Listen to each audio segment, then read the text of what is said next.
of the Rasul. And when Nabi Sallallahu saw him, and the Sahaba saw him, and they said, "Oh, Wahshiyun." Nabi Sallallahu said, "Oh, Wahshiyun, anta, you're Wahshi." He goes, "Naam ya Rasul, ana Wahshi." The Sahaba pulled out the sword. He goes, "Ya Rasul, this is Wahshi, will kill him." Nabi Sallallahu said, No. But now he's testified, and now he's made the kalima la ilaha illallah Muhammad Rasulullah. No, you can't lay a finger upon him. He goes upward. He goes, "Sit in front of me."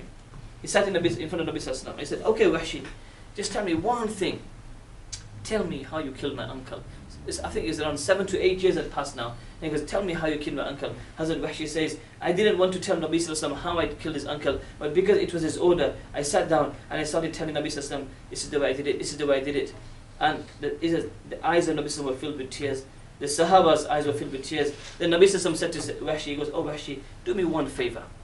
That, Allah Ta'ala, accept your Islam, but don't sit in front of me. Whenever you sit in front of me, you remind me of my uncle. He goes, always sit on the side of me or behind me."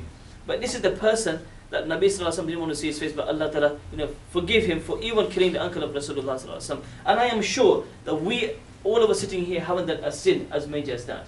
We've killed somebody or we've hurt them, somebody so bad.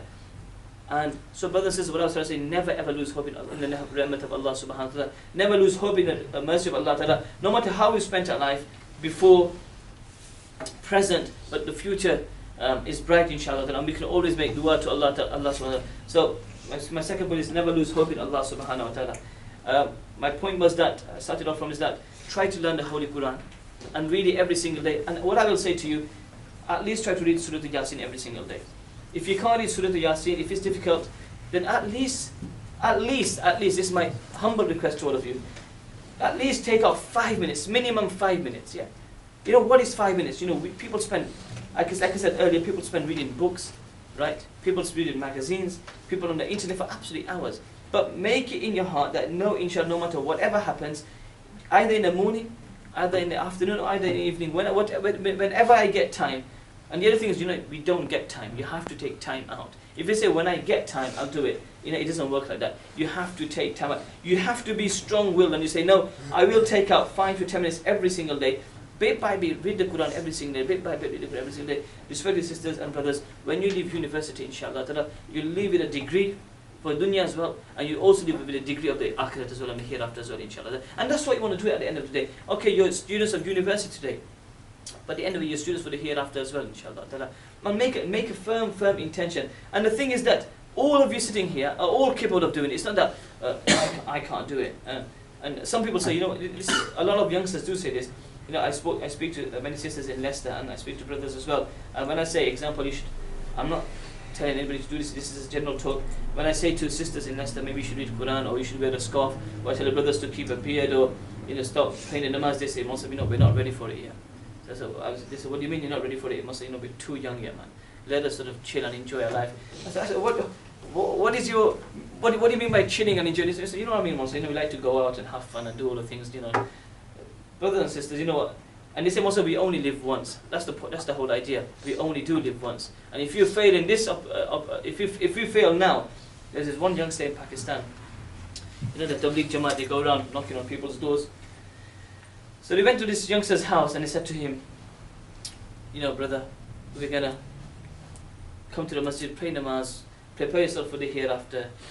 He said, "Yeah, okay." He goes, "Whatever." He goes, "You know what, I'm young." This was his answer. He goes, "You know what, I'm young. When I'm old, when I'm 40, 50, 60, then I'll come to the masjid, then I'll pray plenty of namaz, and then, I'll make Allah that happy." They said, "Okay." And after they went back to the masjid. The following week, they were passing that area again, and they saw a janazah going by. They made inquiry that whose janazah is it, because that same youngster you spoke to last week, he passed away, and this is his janazah going today. This is life, brothers and sisters. We have such big plans for the future. That in the future I'm going to do this, I'm going to become this, I'm going to travel the world, I'm going to get to Dubai and Abu Dhabi, and whatever we have planned in mind, Allah Ta'ala, I hope we can fulfill our plans as long as they're according to Islam, inshallah ta'ala. But the thing is, brothers and sisters, when death is going to come, it's not, the angel of death is not going to knock on the door and say, "Excuse me, say, are you ready to go," or something. When the time comes, he's going to come. He's going to come, he's going to take my soul, he's going to take your soul. The only person the angel of death ever asked was Prophet sallallahu alaihi wasallam, Jibreel ﷺ came down, he goes, Ya Rasulullah, the angel of death comes, but he asked your permission if he can come in the house. Only then the angel of death took out the soul of Rasulullah ﷺ. People like me and you, the angel of death is not going to ask us, if you say we're busy but I haven't prepared myself for the hereafter. That's why Rasulullah ﷺ said, Al-Qayyis, who is the clever one? Prepare yourself now for the hereafter, so that when the angel of death comes, you're ready and you can go. And you know what is, if you have a little survey now in this room now, and we say, who's ready for death? I don't think many hands will be going up. Right? Maybe say like, I'm too scared to go because I haven't prepared myself for the hereafter, including myself. Even I'll probably say I'm too scared to go yet. But the truth is, when you die, what is death? Death is you're going to meet Allah Subhanahu wa Taala. That's what death is really about. And to meet Allah Taala really is supposed to be the greatest thing. And that's why I say in the Hadith, death is a gift for the believer. And why are we scared? Because we haven't pleased Allah Taala yet. So brothers and sisters, we have this opportunity. Alhamdulillah, our parents have let us come to university. Great, let's get the best degrees, let's get the best results, let's get the best jobs, inshallah. But what I want to say to all of you is, please at the same time make an effort, upon your Quran as well, upon your Islam, your namaz, your tilawat, your dhikr, even if it's 5 to 10 minutes every single day. If you get a chance in the morning, fantastic. If you can't get a chance in the morning, afternoon, if you're in lectures in the afternoon, then at least in the evening, wherever you're staying, at least take out 10 minutes every single day for the Holy Quran. And when you're reading the Quran, think to yourself, these are the words of Allah Subhanahu wa Taala. It's not Harry Potter or something, this is ordinary novel. So yes, everybody about Harry Potter, everyone knows who Harry Potter is. In the whole world, and every language has been translated, it's one of the most popular books. And Quran, boring. People actually say Quran, because they don't enjoy it. So if you don't enjoy reading Quran, then pick up a Quran with translation at least. And at least so when you're reading along, you know what the Quran is saying to you. And inshallah, you'll get enjoyment out of the Holy Quran. And inshallah, over time, Hadith says, Inna hadhihi al-qulubu tasda kama yasdu al-hadid idha asabahu al-ma. Nabi Sallallahu Alaihi Wasallam said, these hearts of ours become rusty. Just like water, when it gets into metal, it becomes rusty. So the Sahaba said, Ya Rasulullah, how do we keep our hearts clean and polish our hearts? So Nabi Sallallahu Alaihi Wasallam said, remember your death and recite the Holy Quran. By reciting the Quran, inshallah, what will happen? Allah Ta'ala will cleanse your heart, inshallah. Allah Ta'ala will clean your heart. Allah Ta'ala will purify the heart. And once the heart is pure and the heart is purified, brothers and sisters, we will enjoy reading Quran. We will enjoy our salah. We will enjoy spending our life according to Islam. So my respected brothers and sisters, I don't want to take too much of your time because I've started late as it is anyway. I think it's around, am I okay? Am I over time or am I? I've got 5 more minutes. Oh dear. Okay. So 5 minutes every single day. I think if you make a firm intention, inshallah, brothers and respected sisters as well, inshallah, every single day, Quran every day. And the other thing about, like I said, if we don't know the Holy Quran, and if we're not very good at it, then at least make an effort to learn the Holy Quran. And you can go to many Islamic bookshops these days, or even on the internet now. You can get books like Nurani Qaida or Ahsan al-Qawaid, where you can start learning Alif, Ba, Ta, Tha, Jim, Ha, Khad. And also, when you're reading the Quran, try to read the Quran in the best way possible.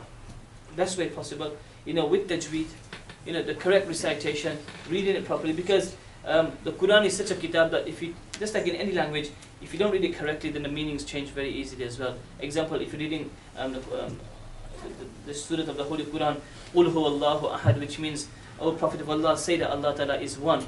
And if you say, this is with a big qaf, qul. And if you were to say with a small qaf, qul huwa Allahu ahad, which means, eat, O Prophet of Allah, that Allah Ta'ala is one, the whole meaning gets changed straight away. Or another example, if you say, in Arabic the heart means qalbun, which means, with a big qaf, it means heart. If you with a small heart, it means, if you say kalbun, which means dog. So the meaning changes quite easily as well in Arabic as well. So when we do read Arabic and learn the Holy Quran, I think set yourself targets that inshallah in the first month I'll get this bit, second month I'll do this much, the third. And I think setting targets makes life easy. If you just say, yeah, I'll do it in my own time, it's never going to happen. You'll stay here 2-3 years at Wolverhampton University, or how long you're staying, and you still haven't managed to reach reciting the Holy Quran. And it's quite shameful if you think about it, that people with PhDs, MAs or BAs, they know everything about the world and businesses. But when you ask them, brother, sister, can you read the Holy Quran? Oh, I'm not so good at the Holy Quran, I can't read it properly. It's quite shameful, it's quite embarrassing. Or brother, could you tell me about the farais of wudu, or the farais of namaz, and what things are important in namaz? or I didn't learn that properly. But the MA, BA in the world, for what benefit is that going to come if you don't even know the basics of Islam? I'm not saying all of you have to become, scholars of Islam. I'm saying at least the basic things about Islam, inshallah. And if you do that, inshallah ta'ala, it'll be very, very beneficial indeed. And I make dua to Allah to make it easy for you. Allah make it easy for everybody sitting in today's gathering. Jazakallah khair wa akhiru da'wana. Alhamdulillahi rabbil alamin.